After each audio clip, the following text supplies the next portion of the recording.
ከጥቂት ወራት በፊት ከዳንጎቴ ጋር የነበረን ስምምነት የዳንጎቴ ሲሚንቶን ተጨማሪ ላይን የመጨመርና ምርቱን ማሳደግ አንዱ ኮር የኢንቨስትመንት አንጓ ሲሆን ሁለተኛው ደግሞ በጎዴ የ3 ሚሊዮን ቶን ማዳበሪያ ፋብሪካ መገንባት ነው።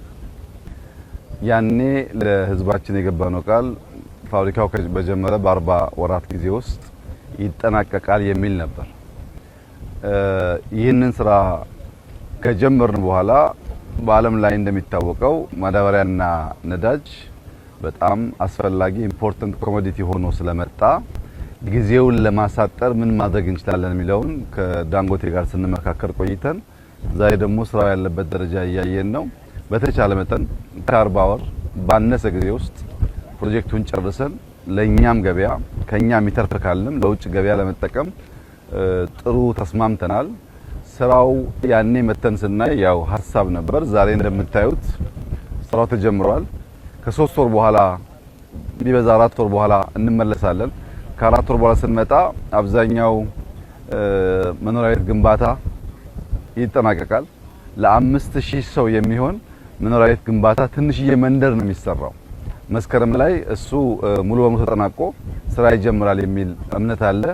ውሃውን ካለበት ወደዚህ የማምጣት ስራ ከፍተኛ ቦታዎችን ዝቅ የማድረግ ዝቅተኛ ቦታዎችን የመሙላትና ለፕላንቱ የማዘጋጀት ስራ ይሰራ ነው ያለው።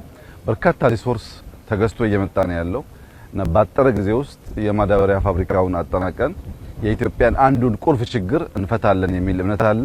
የዛሬ እዚህ ቦታ የኛ መገኘት ዋናው ምክንያት ይህ ፕሮጀክት በቅርበት የምንከታተለው የምናየው የምንመራው ችግሮች ካሉ እየቀረፍን ባልነው ጊዜ ከተቻለም አፍጥነን ለመጨረስ ያለንን ኮሚትመንት የሚያሳይ ነው። አሊኮ በጣም ኮሚትድ ሰው ነው። በገባው ቃል መሰረት ገንዘቡን፣ ጊዜውን፣ ሙያተኞች አፍስሷል። የቅርብ ክትትልና ድጋፍ አድርገን በማሳካት ኢትዮጵያ ውስጥ ያለውን ዋነኛውን ችግር እንፈታለን የሚል እምነት አለኝ። በጣም ደስ የሚል ስራን ያየ ነው።